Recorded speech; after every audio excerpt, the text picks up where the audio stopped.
오늘 날씨가 너무나도 좋지요. 참 어제 저녁에 더웠습니다. 여러분의 집은 어떤지 모르지만 얼마나 더웠는지 밤잠을 설치다시피 하면서 아침에 일어나니까 얼마나 또 시원한 바람이 부는지, 우리 새벽 예배 드릴 때 이 커튼이 날릴 정도로 바람이 들어와서 아주 시원한데요. 자, 이 태풍이 지금 불 때 요즘이 바로 장마철이지 않습니까? 근데 장마철인데도 마른 장마라고 하죠. 비 없는 장마.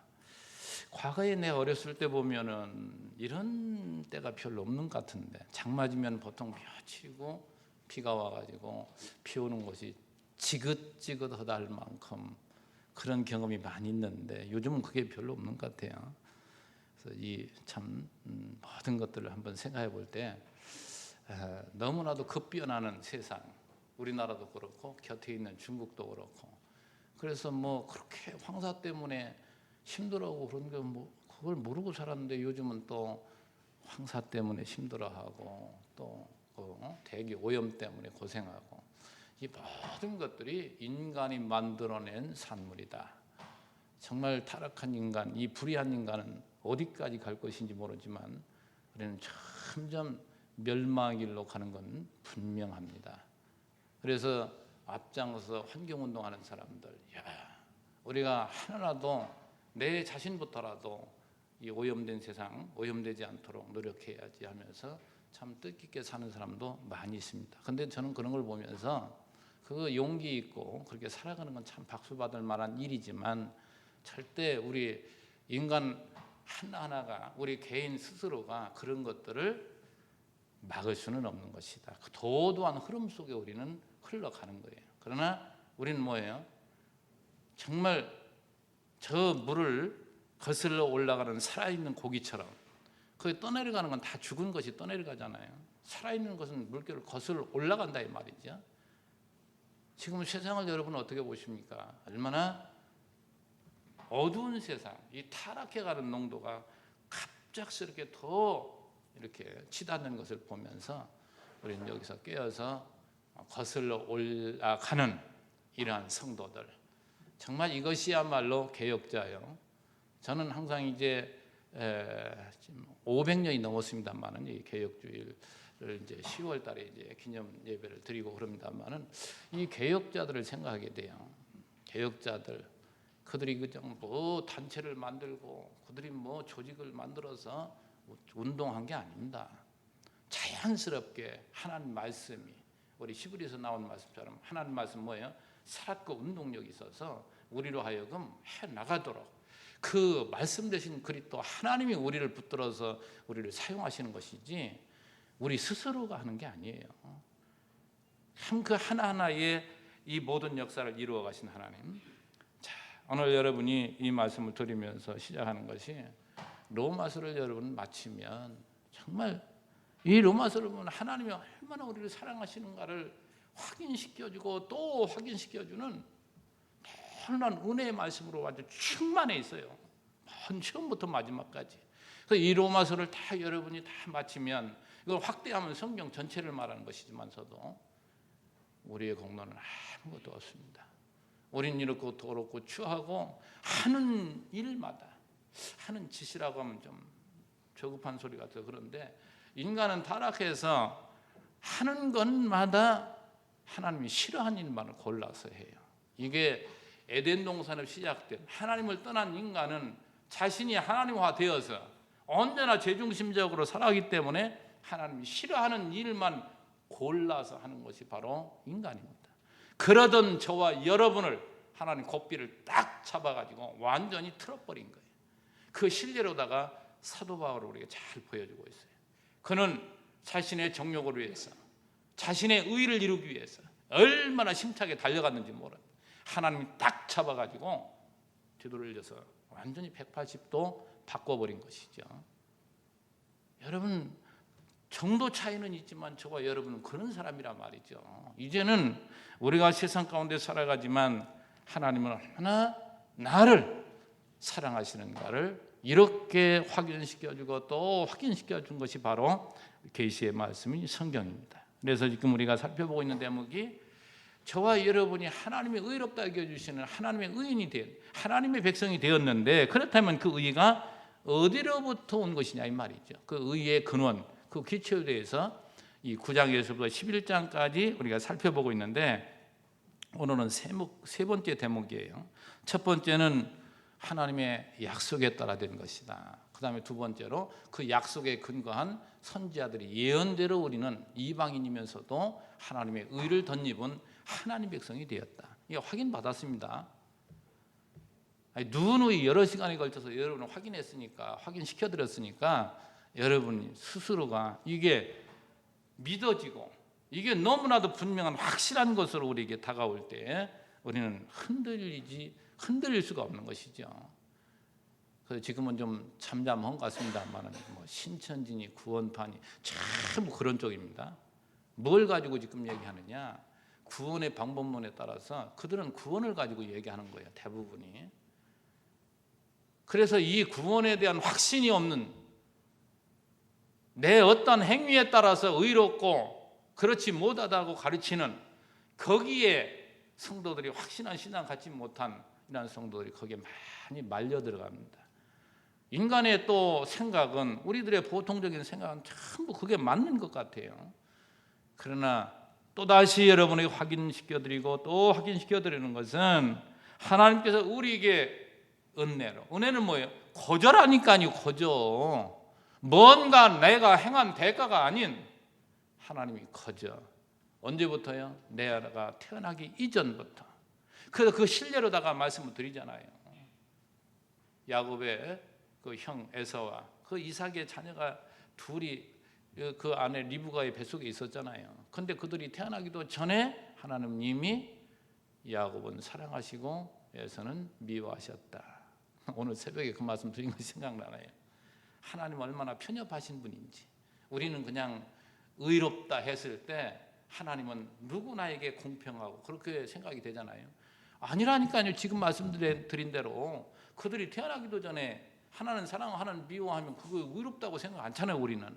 근데 성경에서 말하는 의는 하나님의 기준이라니까요. 그분이 기뻐하시는 것이, 그분이 싫어하시는 것이 의예요. 이걸 잘 여러분 정리가 돼야 됩니다. 그래서 하나님은 저와 여러분이 태어나기도 전에 이미 하나님의 자녀로 선택해 놓으셨기 때문에 이게 언약이란 말이죠. 영원한 언약. 그것이 바로 뭐라고요?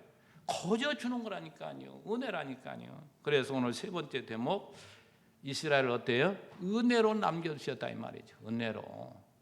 그들이 뭐 잘한 게 있고 그들이 절대 그거 없이 그들의 행위로 말하면 절대 전부가 멸망받아 마땅한 영원한 지옥으로 들어갈 그러한 존재지만, 그들은 하나님이 이렇게 은혜로 남겨두셨다. 이걸 오늘 우리가 살펴보는 대목 세 번째, 이 11장 1절에도 12절까지 은혜로 구약의 선민, 그 이스라엘 백성들을 남겨주셨음을 확인시켜주고 있습니다. 그래 로마서 전체의 대주제로 말한다면 은혜지요. 성경도 말할 것도 없이 여러 가지를 또 이야기할 수 있지만서도 큰 주제 하나가 바로 하나님의 은혜입니다. 자, 이 은혜라는 것은 하나님의 그 언약적인 사랑, 이걸 인자하심이라고 시편에서 많이 표현하고 있죠. 이 자비하심, 인자하심, 이 여호와 하나님과 우리와의 관계를 여러분이 확인될 때에 그렇구나, 이게 관계를 우리가 확인받을 수가 있죠.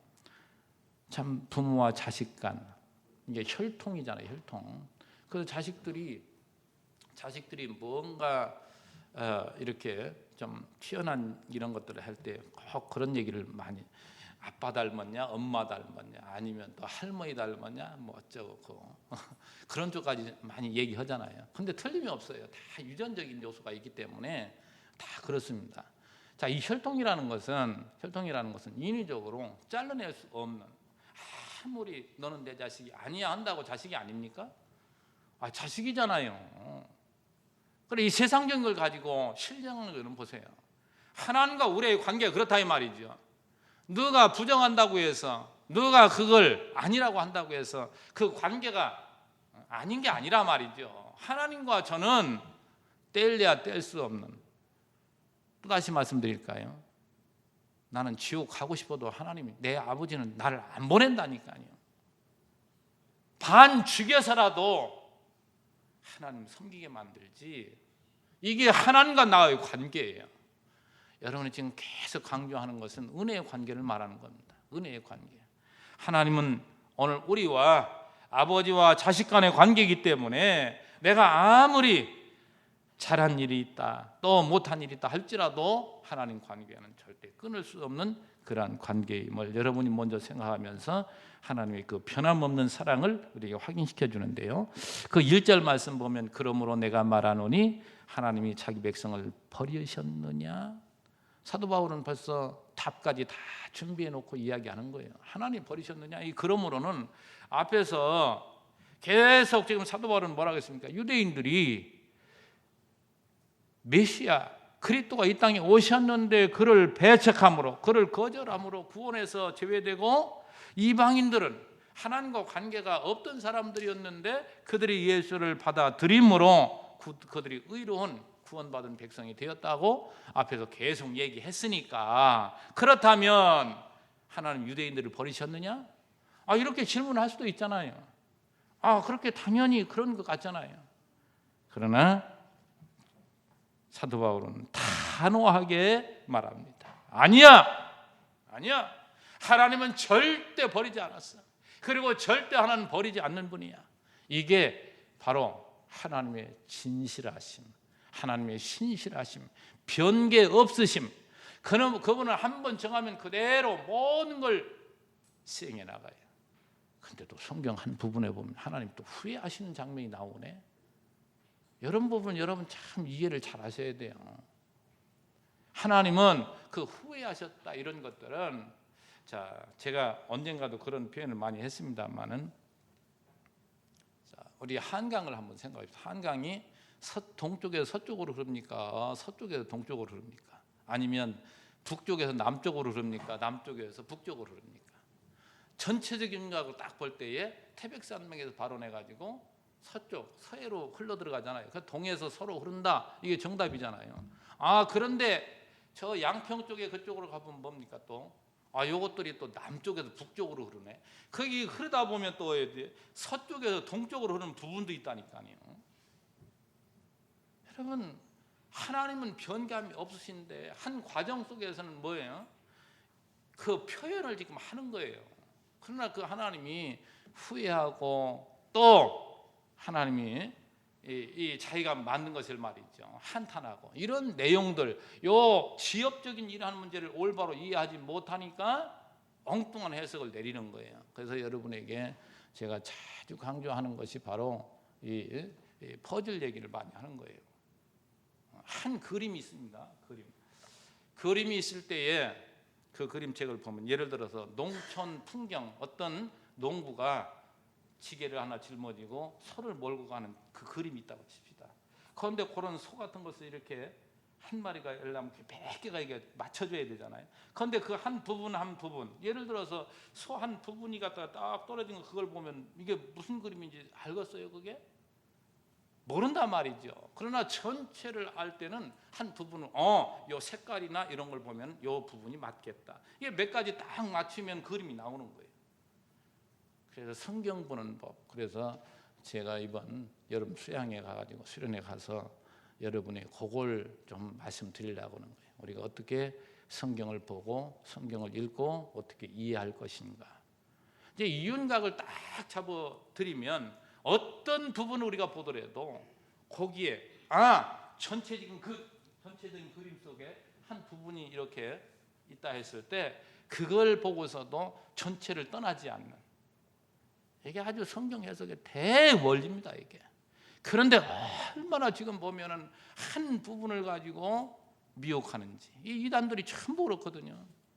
그런 하나님 말씀 전체적으로 올바로 알지 못하면 거기에 맞다. 기존 교회에서는 여기를 알고 싶었는데 이걸 잘 모르는데 여기서는 잘 가르쳐주네. 가려운 부분도 막 긁어주고 내 생각대로 그래도 여기가 맞는 것 같고 말이죠. 그래서 거기에 빠져드는 거예요. 그러나 성경 전체를 다 알고 있는 사람은 보면은 참 웃자고 할까요? 놀고 있네. 참 그런 생각이 드는 거예요. 근데 거기에 빠져드는 사람이 의외로 많다니까요. 얼마나 안타까운지 몰라요. 그래서 여러분, 제가 로마서를 말씀드리지만 이 말씀을 드리면서도 계속 다윗 얘기, 저 광야, 또 저 아브라함 이야기 계속 그 앞으로 가지 않나요? 이 시편, 지금 이 로마서 기자 바울도 모세가 전한 그 신명기를 인용하고 또 이사야서, 호세아서, 또 시편 여러 곳을 인용하면서, 오늘은 엘리야 얘기 나오잖아요. 열왕기상 18구장에 나오는 그 이야기를 들면서 하나님 어떤 분인가. 그래서 이 성경의 역사, 이 선민의 역사는요, 하나님 우리에게 적나라하게 보여주는.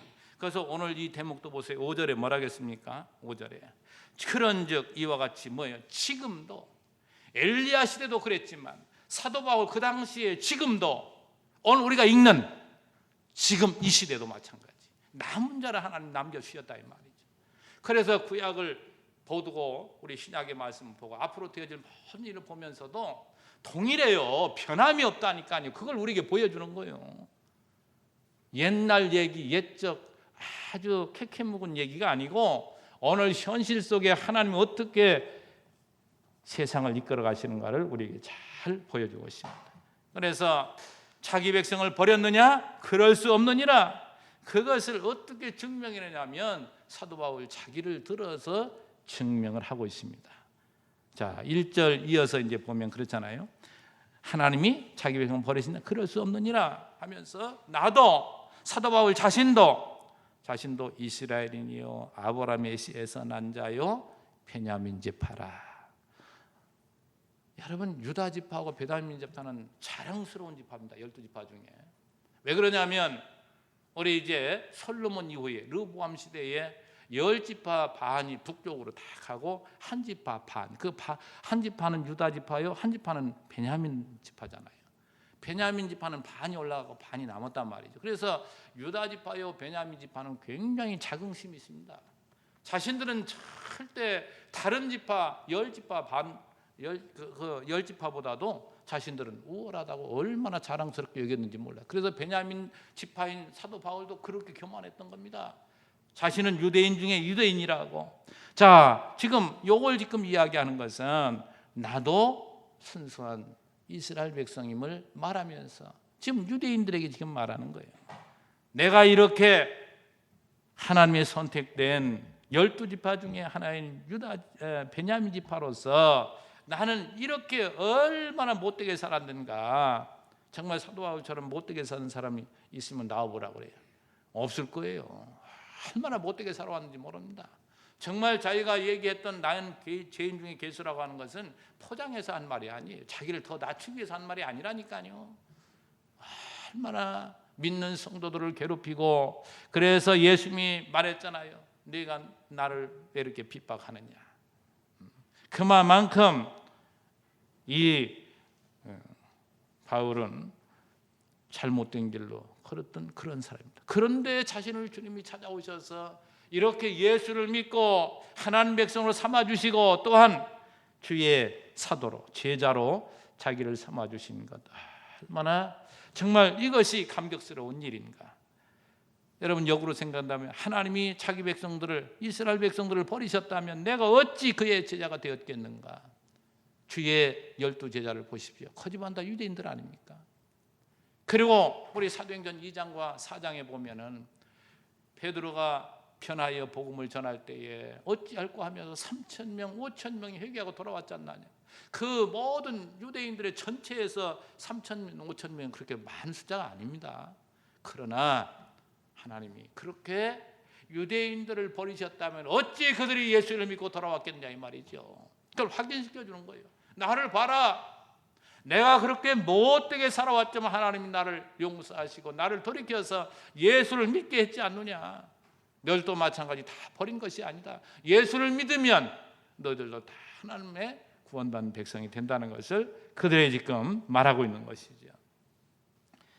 그래서 이렇게 하나님께서 이스라엘을 버리지 않은 것을 자신을 들어서 증거를 해 보이고 있는데, 여기서 우리 다시 한번 생각해 보면 하나님의 이 깊은 경륜, 정말 성경 전체가 이것을 말하고 있어요. 하나님은 언제나 뭐예요? 많은 것으로 하지 않고 극히 작은 수를 남겨놓고 그 남은 자들을 통해서 하나님의 나라를 세워간다 이 말이죠. 모든 걸 여러분 보십시오. 참 기가 막히죠. 아브라함에게 약속한 그 민족이 번성하는 그 과정을 한번 여러분 보시고, 또 그 야곱의 식구들이 애굽에 내려가서 그 사내 아이들을 다 죽일 때에 그들이 애굽에 탈출해 나가잖아요. 그럼 탈출했으면 그 사람들이 전부 살아서 가나안 땅으로 들어가면 얼마나 좋겠어요. 우리들이 생각하는 것처럼. 그런데 어떻게 했어요? 20세 이상 된, 애굽에서 탈출한 사람 20세 이상 된 자는 광야에 다 죽게 만듭니다. 이제 물론 여호수아와 갈렙은 믿음으로 들어간다는 것을 상징적으로 가르쳐 주게 그를 살려 이제 가나안 땅에 들어가게 하지만, 광야는 뭐 하는 곳이냐 말이죠. 광야는 죽이는 곳이에요. 죽이는 곳. 오늘 이 세상을 광야 같은 세상이라고 하죠. 여러분 더 싸웁니다. 사도 바울도 날마다 나는 죽노라. 죽은 만큼, 내 옛사람이 죽은 만큼 내 안에 새 사람, 하나님의 사람이 자라고 있단 말이죠. 점점 여러분 이 싸움을 지금 하고 있는 거예요. 여러분 이런 영적인 감각이 있습니까? 정말 여러분 지금 그렇게 싸우고 있느냐 말이죠. 오늘 졸음과의 전쟁을 한번 선포할까요? 그것도 지금 싸움입니다. 싸움. 그거한테 지는 사람들이 꽤 있다니까요. 이 말씀을 못 듣게 가로막는 이 못된 것, 이것과 싸우면서 승리하기 위해서는 뭡니까? 하나님과 소통이 이루어져야 되는데 두 가지라니까요. 하나님이 주시는 그 평안 때문에 하나님이 뭐예요? 잠을 주신다고 그랬잖아요. 그런 잠이 있고 자, 이렇게 하나님께서 하나하나 이루어갈 때에 정말 여러분 이 선지서들, 제가 선지서 전체를 이렇게 종합적으로 말씀드리는 그런 대목이 굉장히 중요한 거예요. 이사야서가 얼마나 깁니까? 1장부터 66장까지죠. 큰 부분 보면은 엉뚱한 소리도 할 수 있는 거예요. 근데 어떤 틀로 딱 부르냐? 하나는 뭐예요? 철저하게 뭡니까? 헐어버려요. 때리셔요. 완전히 낮아지도록.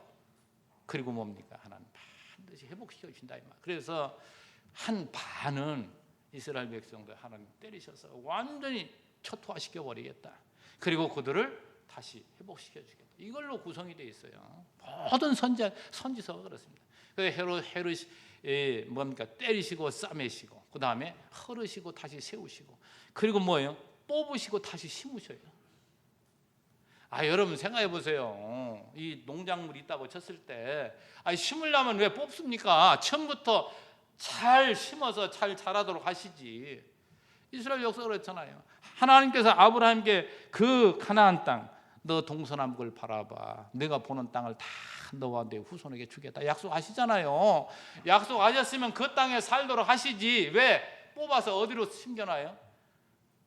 애굽으로 내려가게 하시냐 말이죠. 그러면 애굽에 내려간 것은 마귀가 한 것이고 하나님 하신 거 아니, 하나님이 안 하신 겁니까? 여러분 창세기 45장에 보면 요셉이 고백을 하잖아요. 형들, 당신들이 나를 미워서 팔아 이렇게 못된 짓을 했지만 하나님이 하신 거니까 염려하지 마. 당신들을 살리려고 나를 먼저 이곳에 심어 놓으셨어. 이 시각 전혀 달라요. 여러분 우리가 올바른 이 진리를 깨닫지 못하면 얼마나 시행착오를 많이 겪겠습니까? 그가 보디발의 가정에서 총무로 일할 때에 얼마나 또 거기서 인정을 받습니까? 그런 과정 하나하나 잘못 생각할 수도 있잖아요. 그러나 자기는 언제나 하나님 그에게 뭘 보여서 미리 꿈을 보여줬잖아요. 그게 이상이요, 그게 예언이라니 그대로 이루어지잖아요. 요셉은 그 꿈을 늘 기억하고 사는 거예요. 하나님이 살아계심을, 자신의 앞길을 예비하시고 인도하심을. 그러니까 감옥에 들어가도 거기에 성실해요.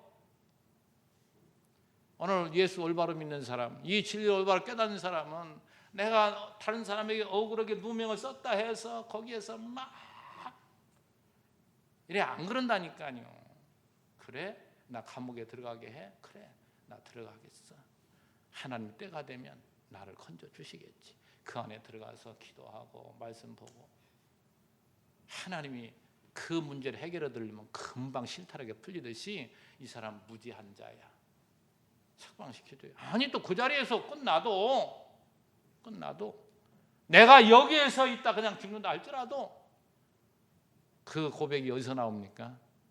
풀무불에 던져 넣는다면 하나님이 건져주실 걸 믿어요. 다니엘의 그 세 친구가 금신상에게 숭배하지 않는다고 불에다가 쳐넣는다고 하잖아요. 그것도 풀무불에. 그것들이 고백하는 걸 보세요. 하나님 반드시 나를 거기다 집어넣는다 할지라도 거기서 우리를 건지실 거야. 그리 아니하신다 할지라도, 그리 아니하실지라도. 우리 성도님들 그 찬양 잘하잖아요. 그리 아니하실지라도. 찬양만 잘하고 그렇게 생각하고 그렇게 믿음 생활 안 하면 뭐예요? 그거 백날 찬송해도 소용없지. 그렇잖아요. 그리 아니하실지라도, 하나님 나를 가장 낮은 자리에서 기게 한다 할지라도 나는 그거 주님 찬양하며 살겠습니다. 이 마음 가지고 살아가면요 풀불에 그들을 살게 해요? 죽게 해요? 건져내시잖아요. 하나님 그런 죽고자 하는 자는 사는 거예요.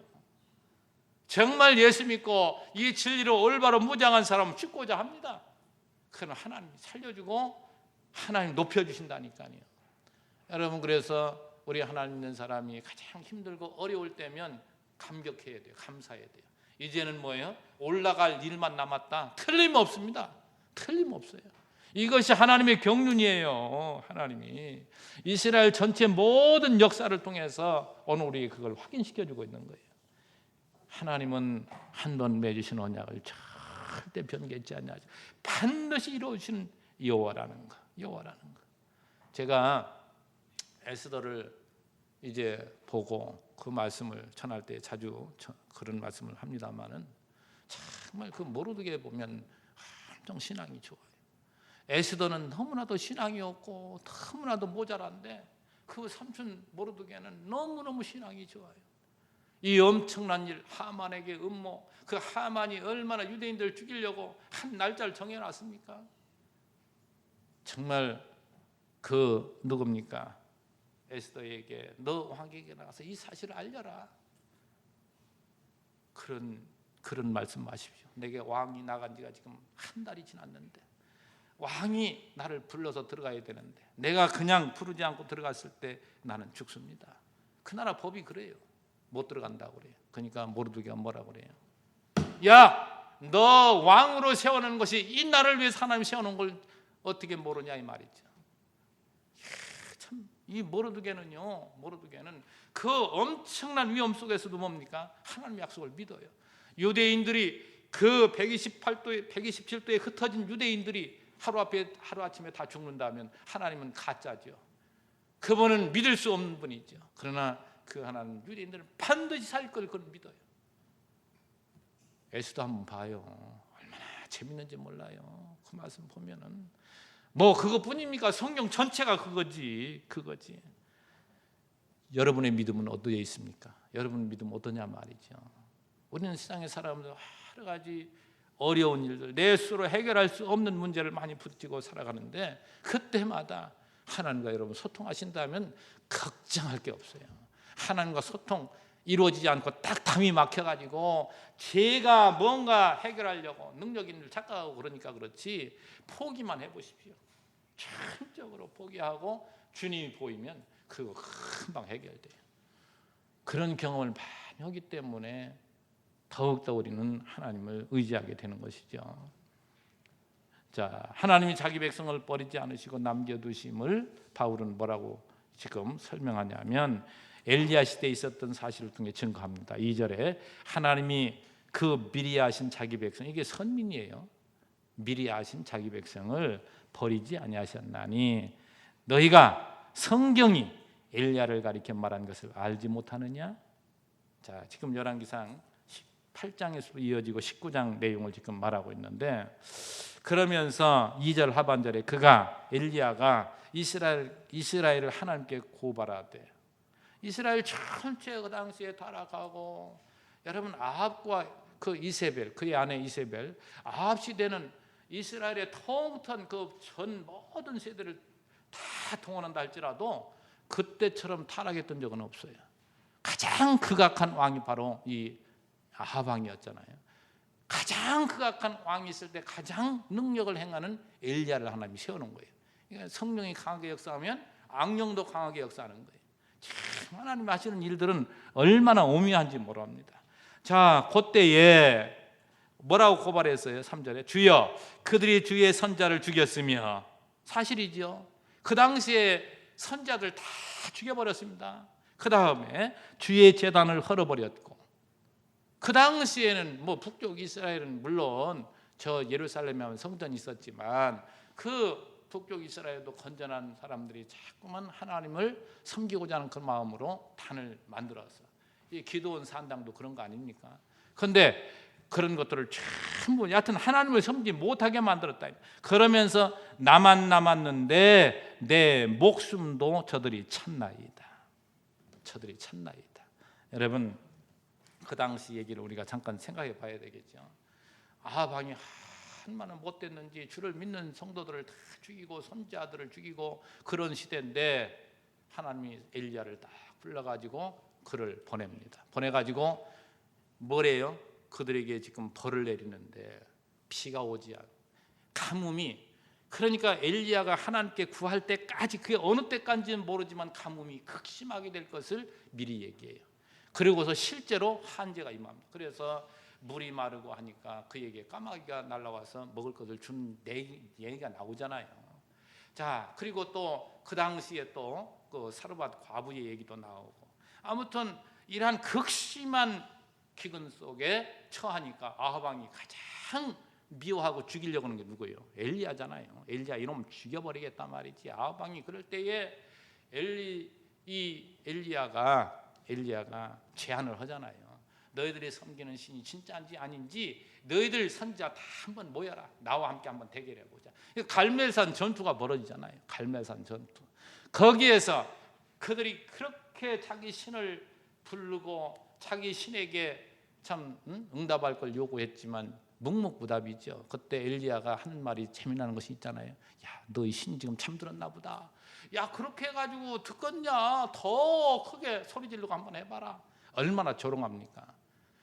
그들이 막 자기 몸을 자야하면서까지 자기 신을 불렀지만 응답이 없어요. 시간이 딱 될 때까지 엘리야가 하나님 앞에 부르짖습니다. 하나님이 살아계심을 보여달라.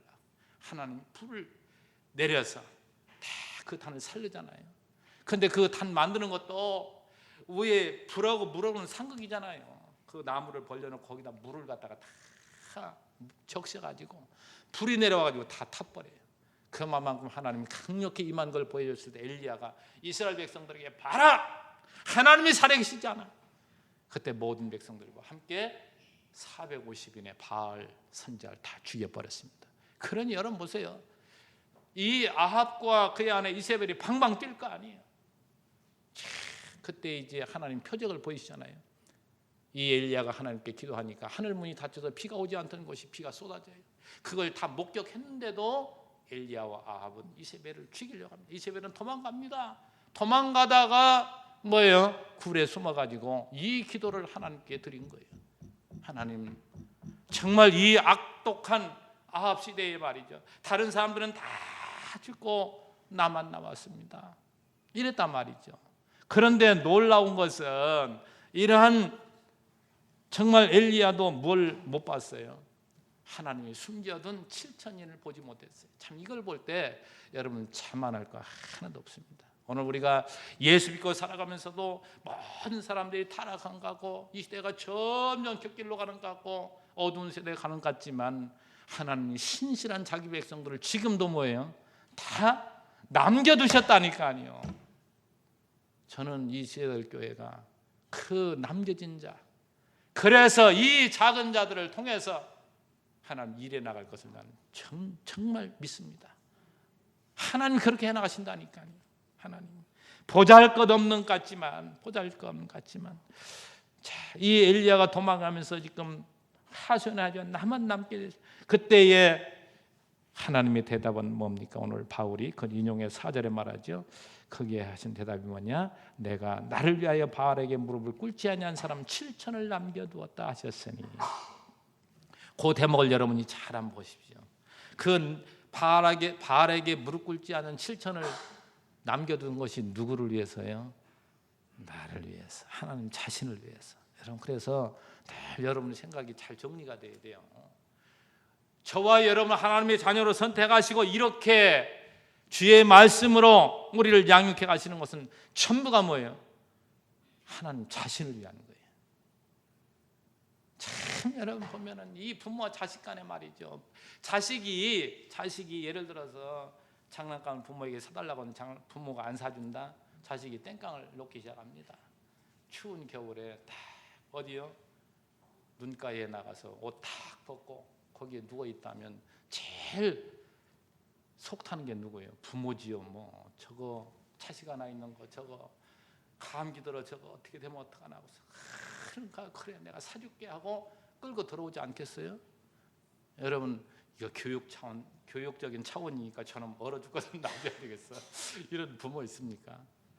하나님과 우리의 관계가 그렇다니까요. 그러니까 여러분 걱정할 거 하나도 없어요. 세상에서 우리가 어려움 당하고 있을 때 어찌 하나님이 우리를 그냥 두겠느냐 말이에요.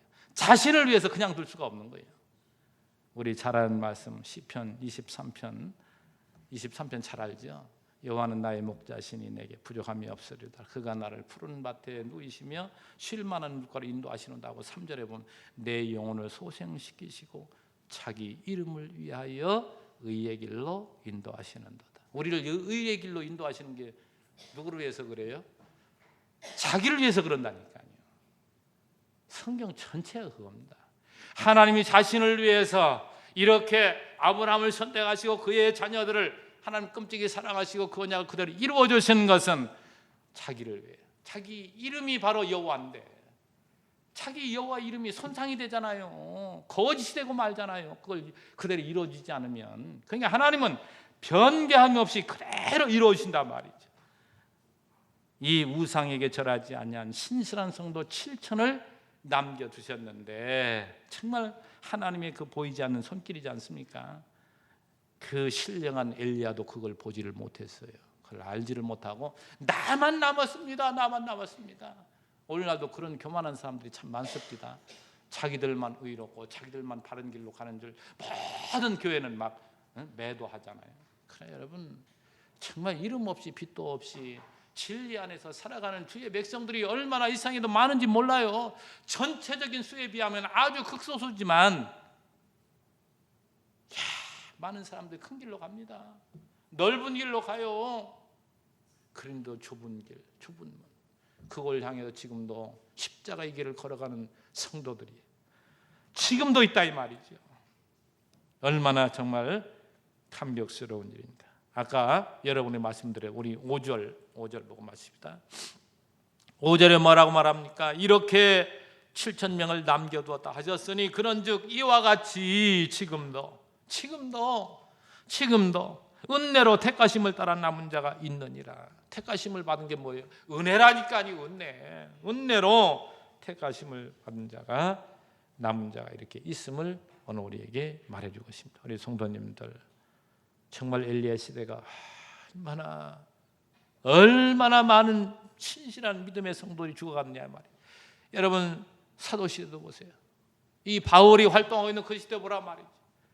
정말 교회 2000년 역사를 여러분 공부해 보면 초대교회 사를 보면 눈물 없이는 읽지를 못해요. 눈물 없이는 이 카타콤이라는 얘기 여러분 많이 들었잖아요.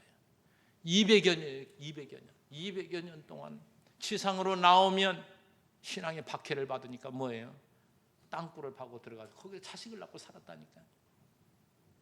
정말 하나님께서 능력이 없어 그렇습니까? 하나님 자기 백성들을 사랑하지 않아서 그러냐 이 말이죠. 그래서 저는 가끔 그런 생각을 해봐요. 겨울에 보리밭 있지 않습니까? 보리밭 일부러 밟을 때 어렸을 때 이 싱싱에 올라오는 보리밭을 왜 밟으라고 하냐 저것도 다 죽는 것 같고 그러나 그걸 밟음으로 뭐예요? 뿌리가 깊이 하나님께서는 자기 나라를 세워나가실 때 그런 방법을 통해서 이루어 가신다니까요.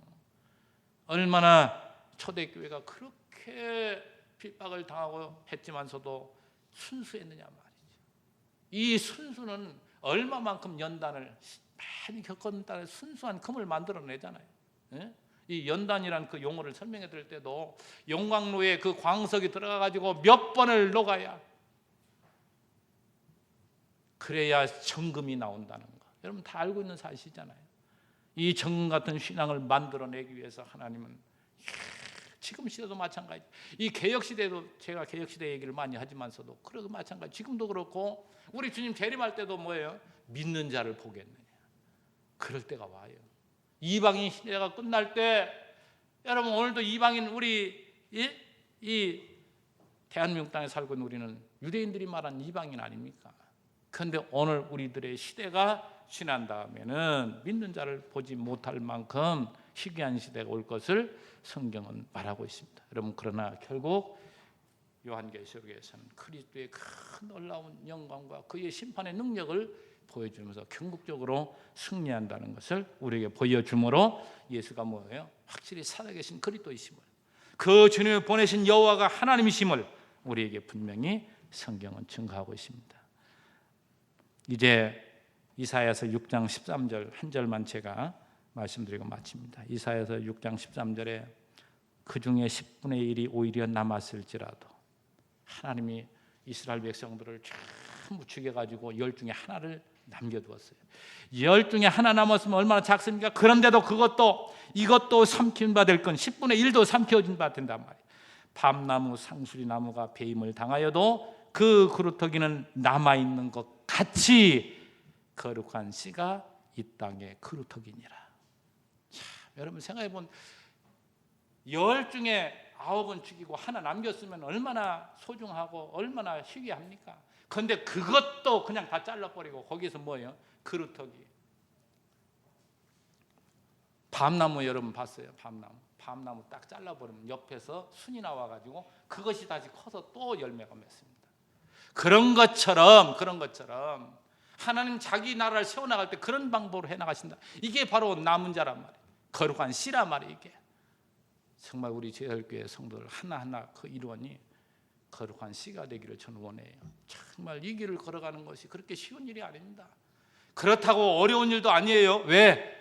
이 신앙을 가지면은요, 처가집에 살아도 천국처럼 살고, 내가 또 엄청난 큰 집에 산다 할지라도 남을 이렇게 압제한다거나 그렇지 않아. 하나님 주신 환경에 따라서 나를 이렇게 끌어 쓰는 걸 감사하고 그 역량 따라서 일하면 되는 거예요. 주를 위해서. 어떤 사람들은 가난한 것만이 복이로 착각하고 있어요. 또 큰 거 주시는 것도 복이에요. 하나님 앞에 복이 아닌 게 없다니까요. 하나님과 단절되었을 때는 또 복인 게 없어요. 전부 못 가진 것도 많이 가진 것도 그 화예요. 그리스도 밖에서는, 그리스도 안에서는 큰 것도 작은 것도 많이 가진 것도 적게 가진 것도 어느 것도 복이 아닌 게 없습니다. 뭐가 중요합니까? 내가 하나님 안에 있느냐, 정말 그리스도가 내 안에 있느냐, 이것이 엄청난 우리에게 중요한 것이라는 것을 다시 한번 기억하고, 정말 생각할 때 생각할수록 감사하잖아요. 우리 성도님들도 우리가 여기 남은 자에 속해 있다는 것, 이걸 늘 기억하시면서 당당하고 힘있게 세상을 살아가는 여러분 되시기를 주의 이름으로 축원합니다. 기도하겠습니다. 하나님 아버지 감사합니다.